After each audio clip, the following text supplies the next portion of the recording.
Hey, this is Snowblitz. Starlight Ironhoof. Forest Rain. And Zeta Prime. And this is Elements of Harmony.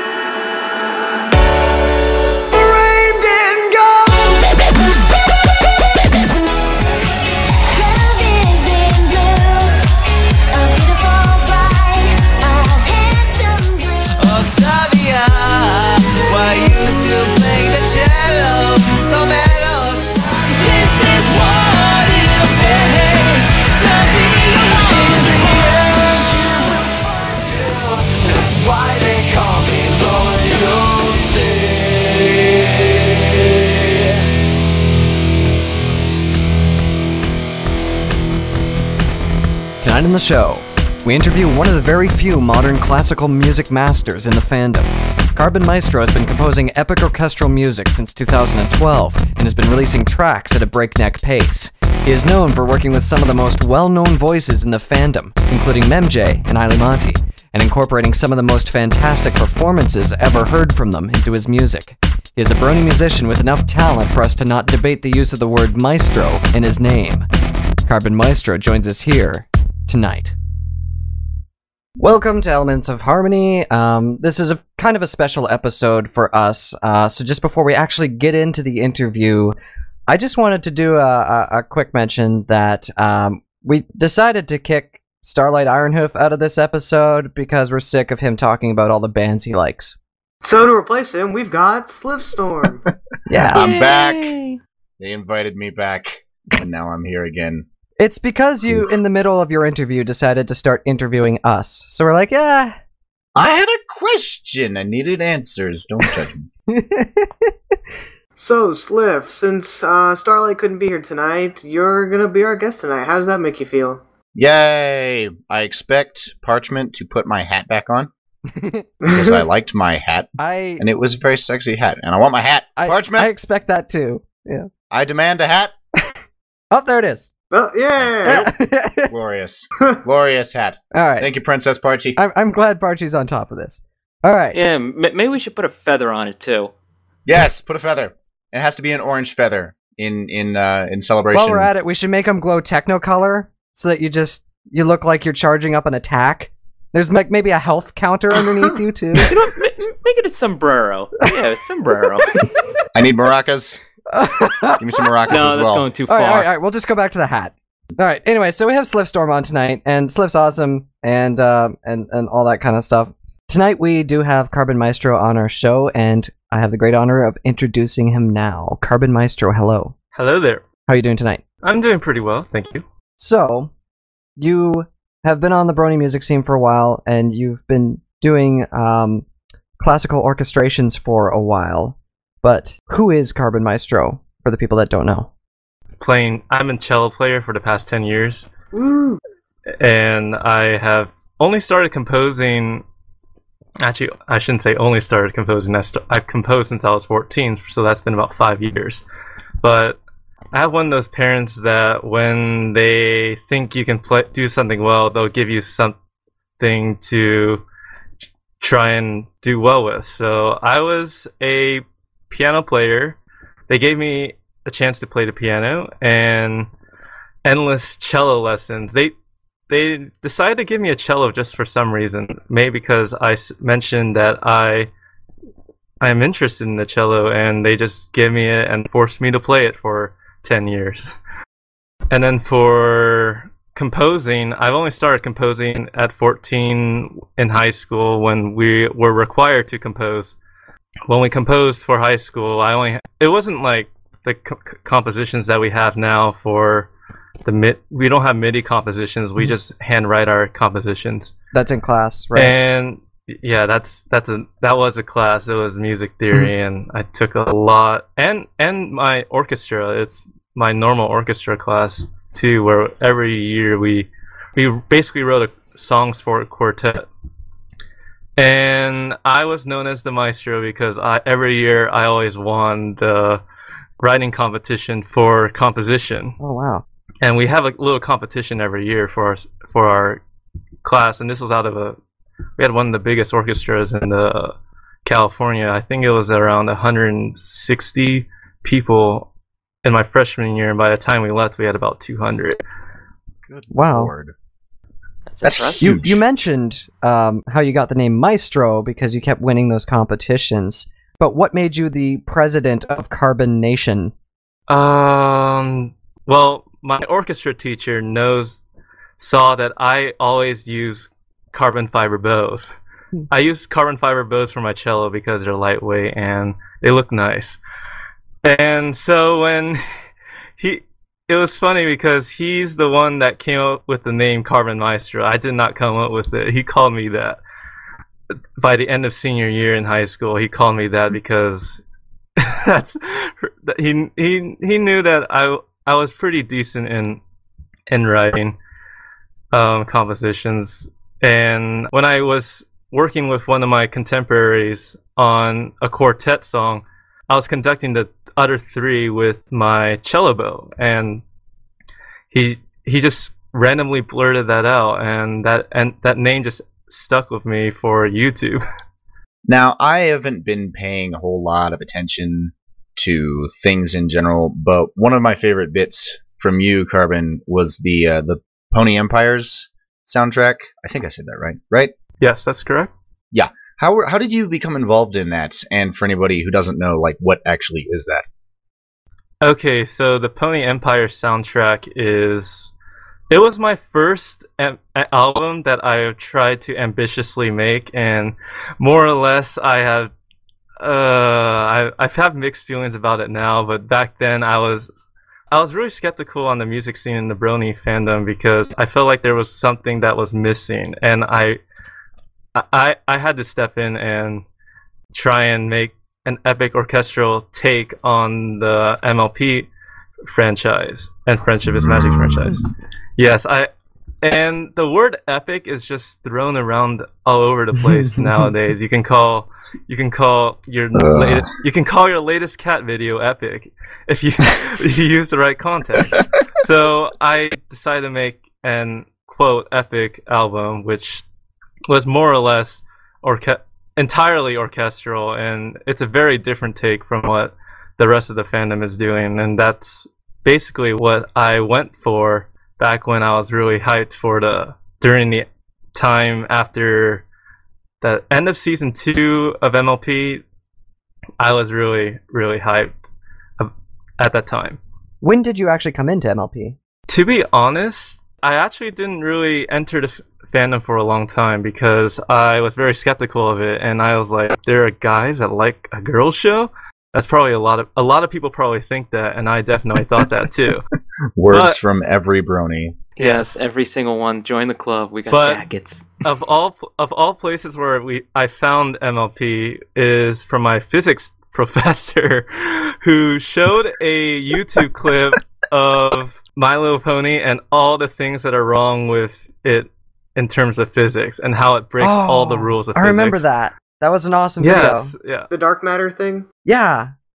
Yes. Oh, yes, that was good. I haven't seen that, so I'm assuming it's just a Pinkie Pie montage? No, actually, no. It's talking about Rainbow Dash and her Sonic Rain Boom. Oh, dear. And it also talks about Fluttershy and how the only way those butterflies could have supported her is if they were made of dark matter. Like, basically, he was pointing out how fast Rainbow Dash would have to be flying in order for the vortex to form around the front of her, and comparing the angle of the vortex to her actual speed and what that would have to be. Awesome. We have the most overpowered characters in any show ever. Anyway, so continue. It was after my physics professor showed us. This was on the last day of school, so after graduation, I started to watch MLP because I was bored, and soon enough, I got hooked into it, and then I think I watched all 2 seasons in about a day. Yeah, and I did not stop. And I don't regret anything because it wasn't bad. Did you have a favorite episode or something that caught your eye most? I think it was the last episode of season 2, the Shining Armor and Cadence episode. That one seems to capture a lot of hearts.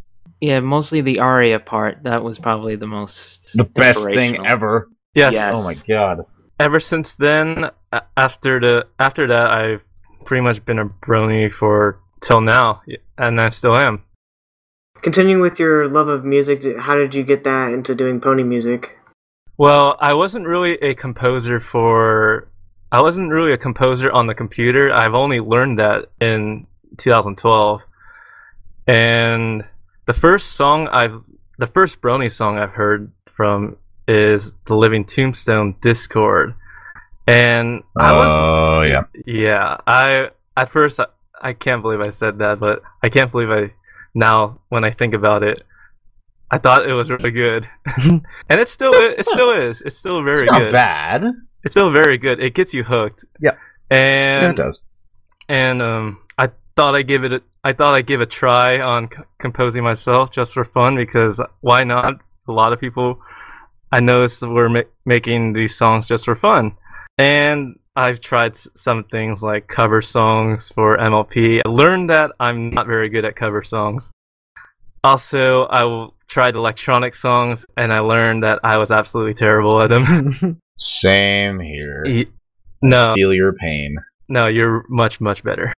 Then I tried some orchestral covers, which I'm very familiar with. I know all the instruments and how they're supposed to be played in the back of my head. And I made a YouTube channel and to see if there's any feedback on it. And fortunately, though, there was some, and I thought it was pretty neat. So I made more songs, and I decided to get, instead of the cheap Logic crap that comes with Apple, I now decided to buy Contact, and that really helped me make my orchestral songs more orchestrally. That was going to be one of the questions I had for you, actually, was what kind of sampling software you actually used. But it's interesting that you mentioned Contact, because I actually use Contact 3 for my stuff. Oh, the old one. I bought it when it was current, but I just never upgraded. I really need to get Contact. Well, I have Contact 5 and I love it. Is that where you get the vocal sounds from too? Like the choir sounds? I have no, not necessarily. I have a lot of vocal libraries, and to be honest, I don't have them from Contact 5. I had for a Christmas present from one of my aunts, EWQL Symphonic Choir or something. Yeah. East West. Yeah, East West has amazing samples. Yeah. Yeah, those are good. I thought it was really good too, and I still like them, and the samples are brilliant. But oh man, the play engine's just really hard to work with Contact, and it's on a Mac too with a laptop, so it really can suck up RAM like none other. Yeah, that's one of the things with East West, is that it's if not the best, it's one of the best sounds when it comes to sample libraries, but it's not as easy to play as like Vienna Symphonic Library, or the stuff that comes with Contact. Yes. Because I use East West Symphonic Choir, I haven't been able to use all the instruments I would have liked on some songs, and unfortunately that is disappointing. I end up having to make a few songs, or I make a few tracks just for choir, and then I export it onto a WAV or FLAC file, and then re-import it into my other songs so I can use all the other instruments, and that ends up being what I have to do in order to make these songs. Speaking in the vein of the samples and stuff like that, what is your process when it comes to actually creating an orchestral track? So from start to finish, from the time of inception, the creation of the track, do you start writing things out, or do you use a MIDI keyboard to play through parts? Like, what kind of stuff do you do from the beginning to the end of a track? I start out with a MIDI keyboard. I play the piano, so I know how to make melodies. First, I make a melody on a keyboard, and then I listen to it for a couple hours, or not a couple hours, a couple minutes. If I don't like it, I delete it, and I play another melody. And then if I like it, I keep it, and then move on to the next part. So I work on my songs in sections, and sometimes I have completed sections for 1 minute, and then in the next minute there is absolutely nothing, and that ends up being my workflow. It's very staggered, but most of the time I always start with a keyboard. Sounds like you have a pretty solid process too. Well, sometimes when I get commissioned for a song and the commissioner does not like it, I end up having to scrap the entire song. That happens a lot. That could get frustrating, I bet. No, it's fun. I just use it for something else. That's fair enough. Would you say that you have a favorite instrument or sets of instruments that you use more than others? Depends on if it's more convenient or not. I guess the most commonly used instrument I use are strings because of my string background. And strings definitely add volume to everything. The second instrument that I use the most are horns. They definitely add a little bit of depth when you need it, when you lack bass or something. French horns? Not French horns, maybe just actually maybe French horns. I just call them horns because that's what the contact library says. Is it really? That's really what it says. It doesn't have any description. Not trumpets, but horns. Wow. That's Not even brass, or it just says horns? it. It was legato horns, which I used those keys for the horns. So it basically automatically assigns stuff to French horns or trombones or tuba or trumpets, pretty much. I wouldn't say they're trombones. The trombones definitely sound different than these horns. I just don't. It's hard to pinpoint which instrument exactly it is. They might be French horns though. They do sound like them. Probably based on French horns. I have to look at it. I have to look at sign brass's details to see if they have the French horns in them or not. Now, what about like woodwinds? Do you use them in your piece as well? The main woodwinds I use is flutes, mainly for melodic lines. Flute goes really well with violin. Yes. From hearing that a lot, and sometimes flute can be used for other treble-based instruments. While I don't use the clarinet as much, except I have a few jazz pieces coming up, and I do use the clarinet a lot more. Yeah, the clarinet and the violin don't really mix well together when it comes to a piece. So I rarely use the clarinet, and then the bassoons are even less used than the clarinets. It's hard to get the complexity of bassoons through.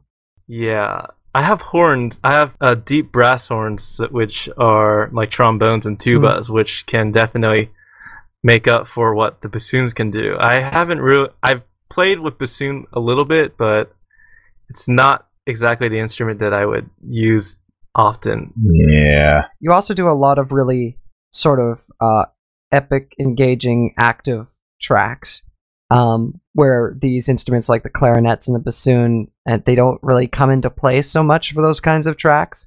Whereas if you were doing more of the sort of quieter, sadder stuff or introspective things, I have a feeling that you'd probably use them more. Well, yes. I guess, what do you call it? The movie trailer music that you have nowadays? A lot of boom, boom. Like cinematic actiony kind of cinematic actiony songs. A lot of the songs you hear rarely use woodwinds, unless it's flute, which even that is actually quite rare. Yeah, flute's used often for like motifs and stuff too, just as like a it's for more emotional, quieter songs. That's what I get out of it. I found that the things like the clarinet and the oboe go really well with string plucks. I'm not sure what is that. Pizzicato? What is that? Pizzicato. Thanks. Yes. That. Yes. Yeah, that works. Those go really well together. Just sort of taking things back to kind of when you were entering the fandom, did you ever feel at all threatened or challenged by other musicians that were also creating epic orchestral works, or were you influenced by them, or what were your feelings on like Macon? Well, to be honest, Macon is one of those that actually inspired me to help or to join the band. What's the word? He inspired me to try out some orchestral works, and I'm good friends with all the orchestral musicians, and we have our own Skype chat room of stuff to share ideas. And I don't feel threatened by them at all. They're really nice people, and a lot of them have their own style, and they all have slightly different techniques that they use, and most of them, if not all, are still learning the genre, I guess. And I don't think all of us are considered to be pros, but we can definitely learn from each other, and that's what the fandom is all about sometimes. It's a good attitude to hold on it. Speaking of good attitudes, we're going to take a quick break. We're going to listen to a very epic track, since that's a word that we're kind of throwing around tonight. Alrighty. Got to make sure it holds up. Yep. So here's a very epic orchestral track from Carbon. This is Sun, featuring the vocal talents of Memj, which is off of Pony Empires. You're listening to Elements of Harmony on Everfree.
Alright, and that was Sun by Carbon Maestro featuring Memj.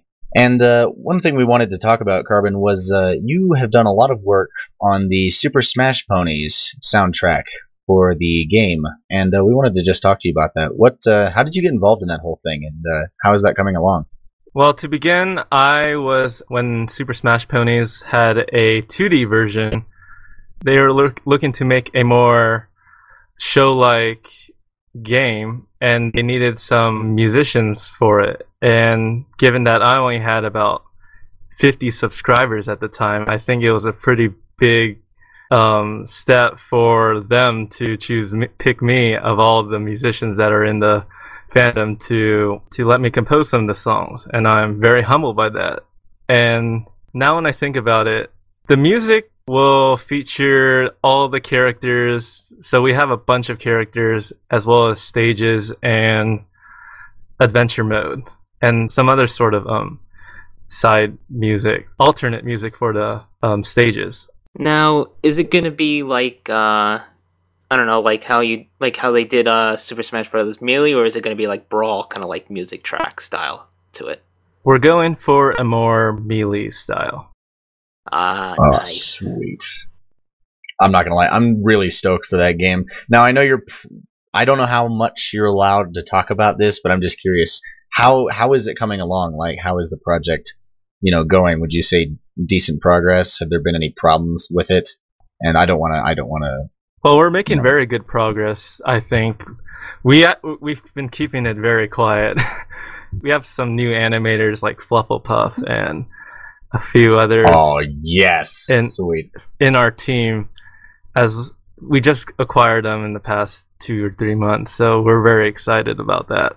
Well, while you're talking about your team, you also work with Bosch on this, correct? A year ago, yes, I have. Did you, Bosch just released a new album a few weeks ago, did you hear it? I've heard clips of it, yes. I've heard his more vocal soundtracks for that, yes. And what was it like working with Bosch on this stuff, even though it was a year ago? I guess it's an interesting experience because he was older than me and definitely had more subscribers than me, so he was like a senpai to me. And that was pretty much how I felt. I'm not sure if he feels the same, because for then he had to do other work as well, which unfortunately he had to leave the group.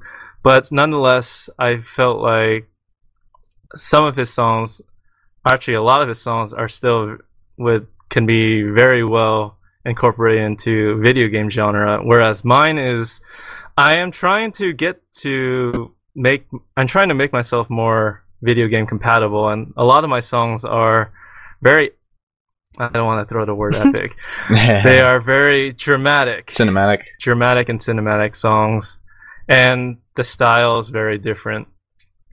I've definitely improved on that in the past, within a year or so, yes.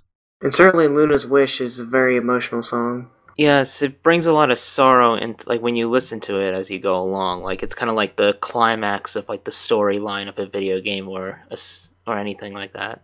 Ah, yes, Luna's Wish. Though that's not Super Smash Ponies. No, it's just a clever segue to move on and continue talking about things. And suddenly the subject changed. Ah, yes. I was going to make it into a vocal song, but I couldn't find a vocalist willing to sing the lyrics. I think I wrote the lyrics with not enough breath marks, and I feel like that's a problem. At least you write breath marks. That's a very handy thing to include. I don't write breath marks. That's a lot more than I afford anybody. I'm pretty formal. For those who don't know, what are breath marks? Breath marks are little ticks on the top of music where a vocalist can breathe, pretty much. After they sing a segment, and there's a breath mark. So when they sing the segment, they take a breath to catch up and then sing the next part. Because the vocalists, of course, aren't robots. They can't sing forever for 20 different lines. And songwriters are basically control freaks, and we want you to breathe where we want you to breathe. And nowhere else. Breathe when I let you breathe. Yeah, I'm starting to learn that more. After I realized maybe these lyrics just doesn't have enough breath marks. That's pretty much why she stopped. Oh dear. So actually, that's something I wanted to ask. Do you have any specific, I guess I'd say, process for working with vocals in your songs? Because typically your songs, well, I wouldn't say typically, but a lot of your songs don't have vocals since you're more orchestral. Do you have any specific things you do with vocals, or any specific way you try to write vocals into a song? Well, I first try and make the melody a bit easier so that the vocalist can sing notes. Otherwise, I have some crazy melodies in some of my songs, and I find it really hard to sing to. And I basically, when I want to write a vocal song, I complete the entire track and then make a melody or pseudo melody, which is basically an instrument that represents singing. I just basically have the vocalist sing in tune to that, and if they can, then I will write lyrics in tune to that, including the beats and the rhythm of it. They will both be the same.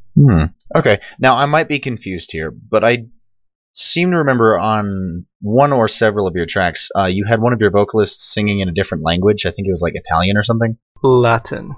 Yeah. Do you enjoy working with different languages like that?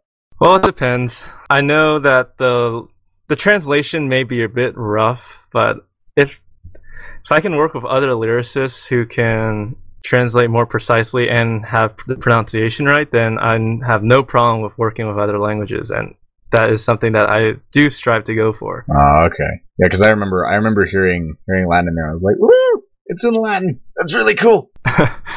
Okay, so one of the things I wanted to ask you, I'm just going to ask you about all of your big projects because that's what I do. Derpy and Carrot Top's Epic. What was the process on that? What is that? Let's hear it. Well, that started out as a visual montage accompanied by music. I think that's the way you see it. Yeah, because all the songs were based on images, right? Yeah, they're all based off images, and good thing I think the ending's going to come really soon, which I'm really glad, because this was at a time. Well, this is the first time I used Contact for the very first time on the very first Derpy and Carrot Top, and that was, at first I didn't think it would go as far as it did now, but it was more or less just for fun, and I had a lot of fun with that. And Zeom's a great artist, and he really brings out the epic properly. He's very dramatic in his artwork, and I'm very dramatic with my music, so I felt like we as a team could work really well with one another. We can really complement one another really well. Now, let's talk about your most recent song, Mountain Deer. Dancing Mountain Deer. What made you get inspiration for that, and why would you chose that kind of style in the song? Well, that's actually a commission, and more or less I had to work with an idea that was presented to me, and I had to basically choose. I basically chose the style, and the commissioner let me choose whatever style I wanted. He wanted a tribal song, and I like to push boundaries, so I tried to do something new in that song. And that song has some very interesting instruments, such as Uilleann pipes, which are Irish bagpipes. The Uilleann pipes are fantastic. I agree. They're actually very cheap on they're on Contact, and I think they're Boulder Sounds. Yes, I've used that. I've also used the West African drums and the set, like I don't know, they have an African guitar, which is, I think it's called the kora. Yep.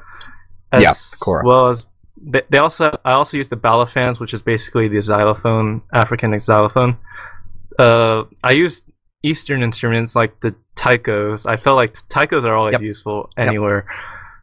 If you want a tribal song, that's a perfect tribal instrument. But the most important question when it comes to all of that, yes, is why did you feel the urge to include a kazoo? Because it's awesome. Sorry, I'll let him talk. It is the kazoo, and yes, it is awesome. I wanted to add to my repertoire that I can make a song with kazoo. I had a kazoo in the beginning and a kazoo in the melody in the end, which I think can reinforce that any instrument can be used regardless of how people think of it, and I think that's really important to know. Does that play into the pushing boundaries thing with it? Well, I certainly think it does. Not hearing many really beautiful sounding kazoo songs, and you rarely get to hear that, and I really want to push those boundaries of, oh hey, that's a really nice kazoo song. Brony Mike is rolling in his grave with his slide whistle and kazoos right now. Oh, that Oh, poor pony. Oh, dear. man. Are there any other instruments that you like to experiment with a lot, or another instrument that you haven't yet used yet a lot, but you would like to go into more?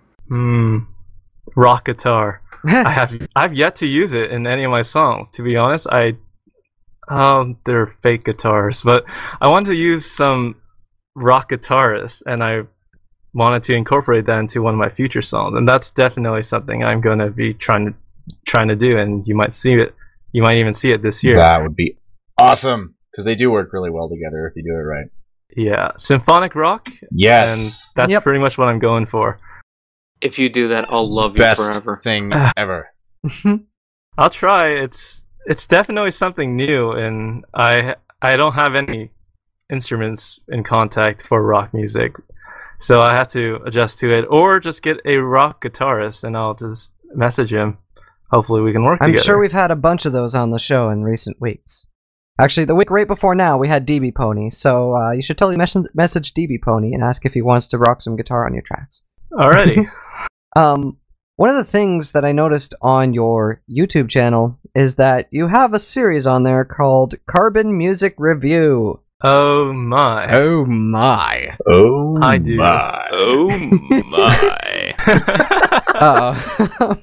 And I noticed that I think your very first episode was reviewing Tombstone, Mando Pony, and Glaze with the Discord remix, Loyalty, and Beyond Her Garden. Wow, you've done your homework. Yep. Chat told us to do our homework, so we did our homework. Yeah. In doing my homework, I noticed that you really do your homework. When you did your episode, you went as far back as researching YouTube channels that these artists had before they even joined the Brony fandom, and how many subs they had, and what kind of stuff they were doing. And you kind of gave a full portrait of every artist when you did it. But one of the things that was really interesting is that with that first episode, you decided to tackle basically 3 of the biggest names in the Brony music scene at the time, and still holding today, even though that folks like Tombstone and Glaze are arguably less relevant at this point in time. But what made you decide to go after big fish like that and have the gall to review their tracks? So on Tumblr, I was asked by a couple of people on what I think of some songs, and I kept on getting questions on that because I do make a lot of very technical comments on a lot of these videos. So I end up making a little video series, I guess, a mini series of what I think about these musicians. And it wasn't so much about big fish, little fish, it's just more about well-known fish as opposed to lesser known fish? Yes. Okay, I guess. I don't know. Oh, man. Sometimes I didn't really care about criticism at the time, and to be honest, I really don't like critiquing other musicians because I know I'm an amateur as well. And I only did it because I felt like there was more stuff to be talked about when you dive into a song. It's more than just what is on the outside, but if you dig a little bit deeper in, I think exploring all that actually informs the listener a bit more about the person and the song itself. And speaking of critiquing, they had a Everfree Top 100 for songs. There is no tracks of your work whatsoever in there. There wasn't? Nope. So I have to ask. Yeah, Not one. The Everfree Top 100 for 2013 does not include a single Carbon Maestro song. So we just have to say, what gives? I don't promote myself.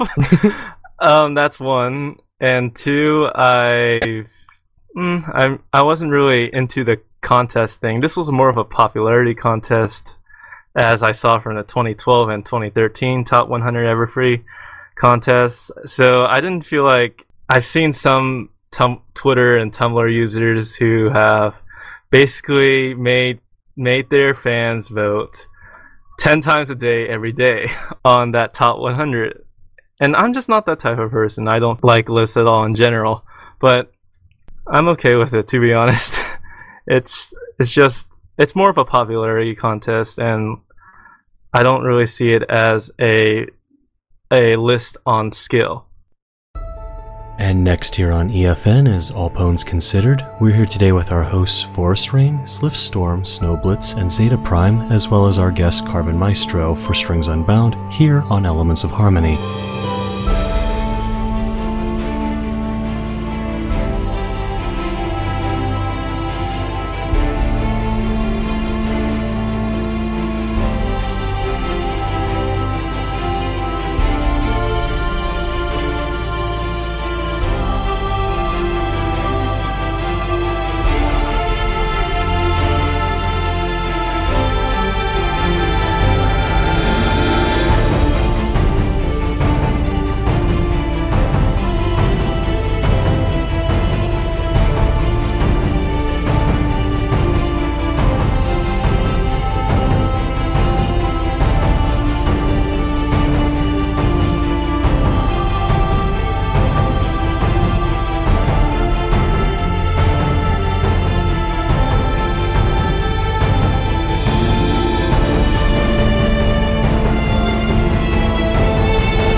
Alright, and we're back, and that was Strings Unbound.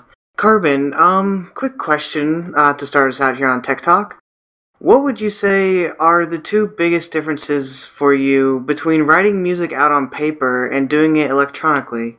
I think being able to change mistakes on writing electronically as opposed to writing on paper is the biggest thing that is different when you write. You notice that right away, because when you're writing on paper for 4 different people, and you have a ton of erase marks, and having to read through a messy page is really bad. But as opposed to electronic writing composition. There is no such problem with that, and you can even change the melody with the MIDI keyboard or with MIDI stuff. And I think that's the biggest difference that you notice, is that you can not only change the melody, you can hear what it sounds like right away. Are there any things you specifically like about writing out your music on paper, though? I'm not sure. Well, I guess the personal attachment to the paper is much stronger than on laptop, because when you write it on paper, that's only one copy and you don't have anything else to go with that.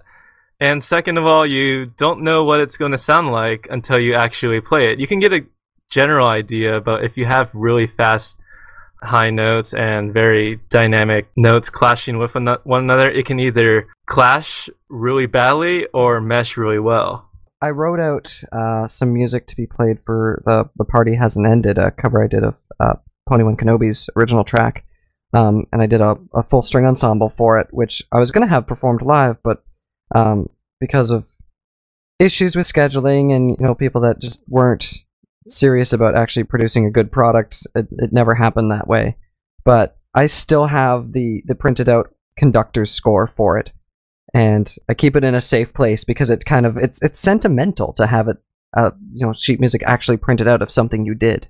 Yeah, I think that's what makes the big difference with sheet music as opposed to electronic, because once you write it down, you are probably never going to lose it, and if you ever lose it, you cry out in frustration. But when it's on Logic Pro, then it's just another song and you just put it on a backup. If you delete it, you can just recreate it with the MIDI. And I just don't feel as emotional about it as I do with writing sheet music, because you don't have that.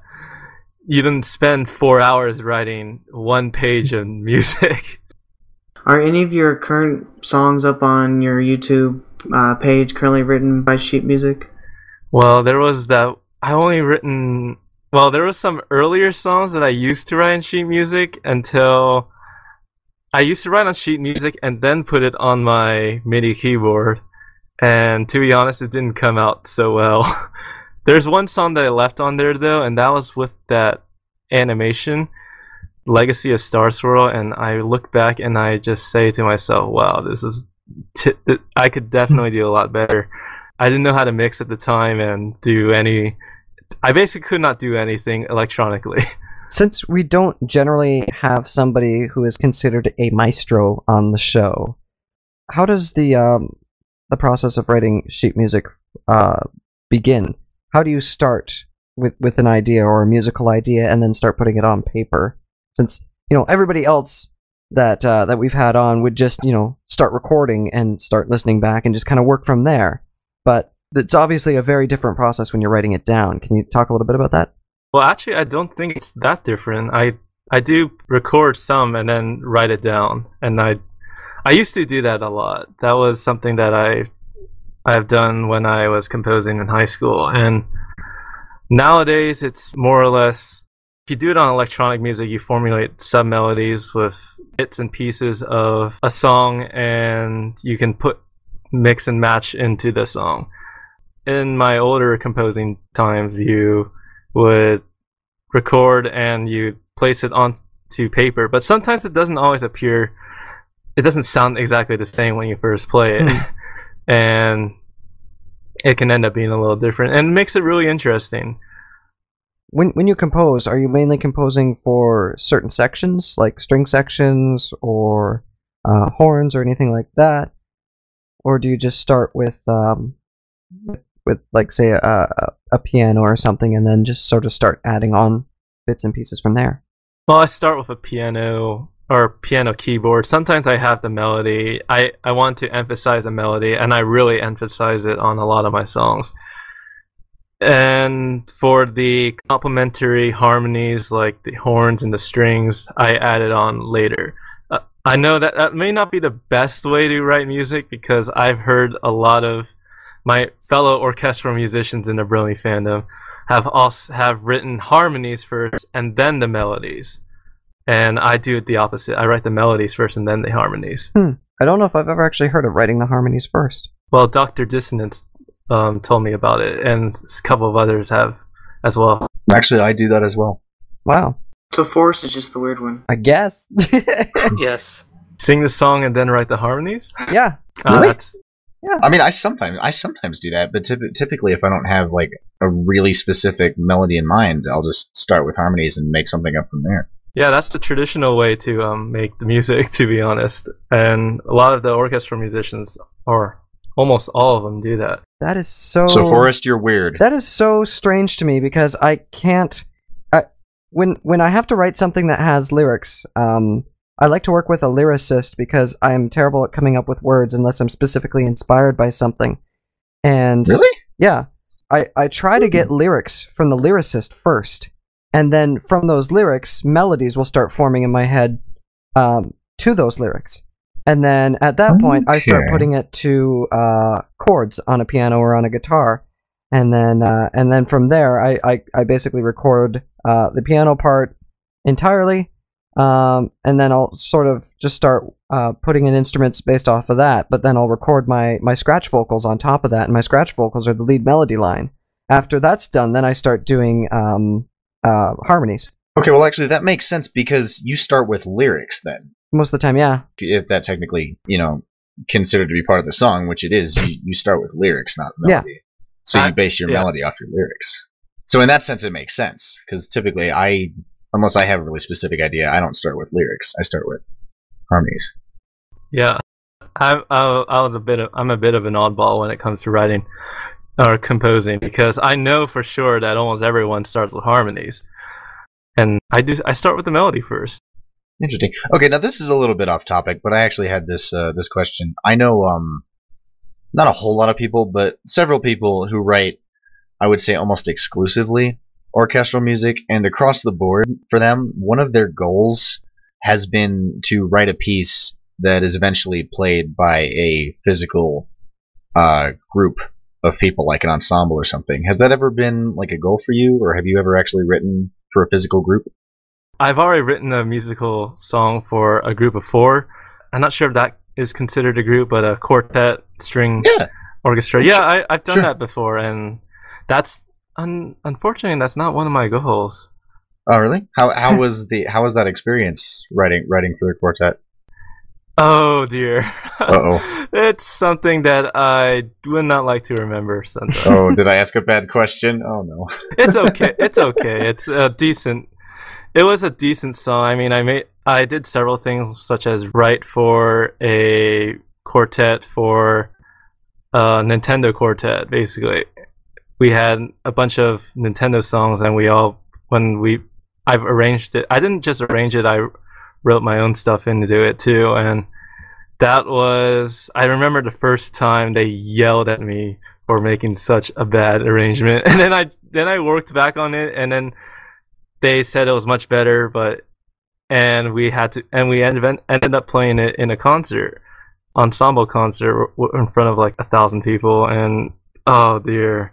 I let some of them down with my cello playing. The thing is that I written down all my stuff and I couldn't read it. I couldn't read my own writing. And so I remember that one 5-second section where we had to just stop completely and then just redo that part. And then I was just kicking myself in the back for making that mistake. That is the worst. I know exactly how you feel. When you stop in the middle of a performance and you have to take a huge breath and then continue, and it's a mistake. When you stop in the middle of a performance, the silence is just so loud, stifling. It's like literally weighs down on you. Oh man. Yes. I think that was the last time I wrote for a quartet. That was I did another song the next year as a solo, and I did really well.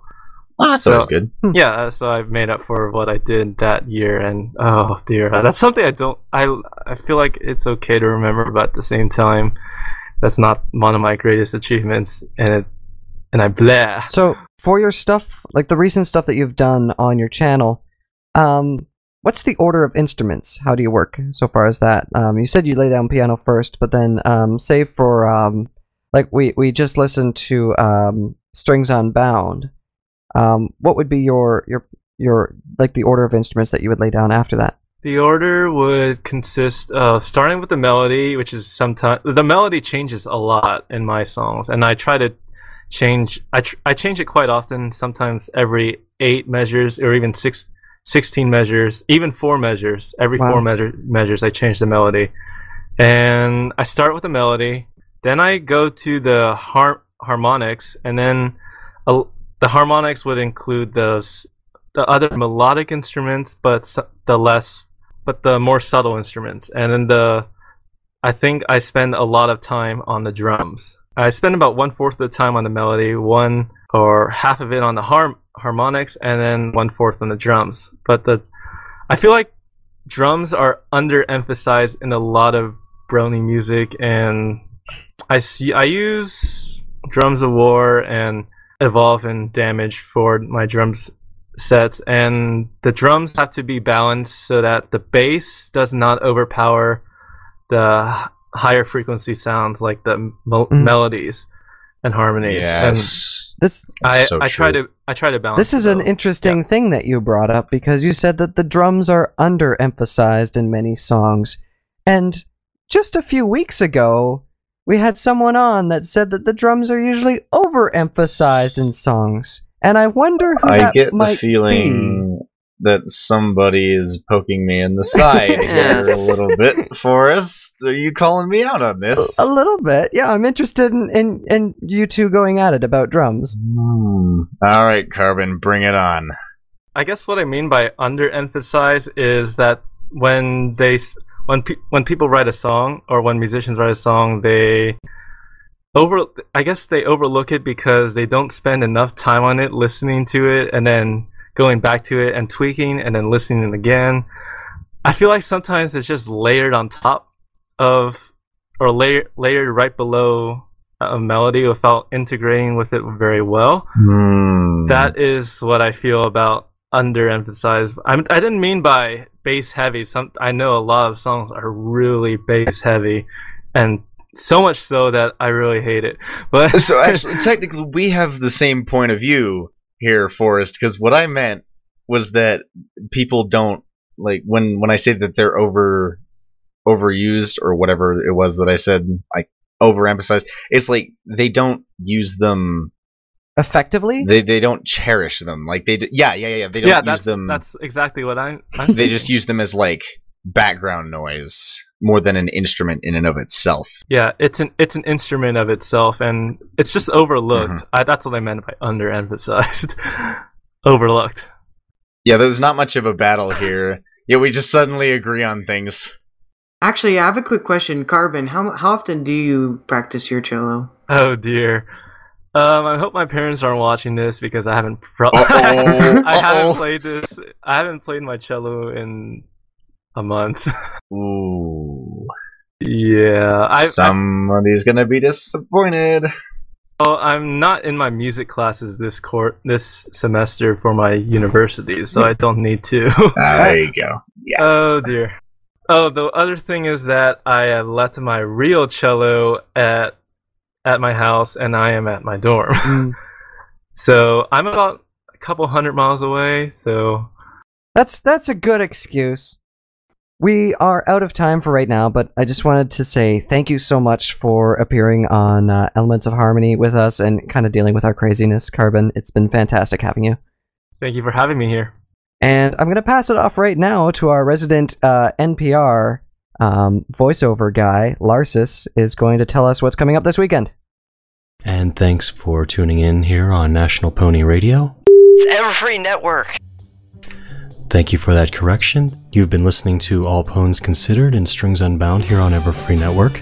Coming up tomorrow at 1 p.m. is Eastern Sounds with your Spin Doctor Frozen Sound, followed sometime after with Mixology with DJ One Trick and DJ Midley at 6 p.m. Saturday night songs are as crazy as the show is during production due to Michelle Crayburn final draft sometime around 9. Sunday Madness is caused by Blue Screen Bronies at 7 p.m. and at 9 p.m. Pegasisters Live. Until next week, this is Forest Rain. Slyphstorm. Snowblitz. Zeta Prime. and Larscis. Goodbye for now.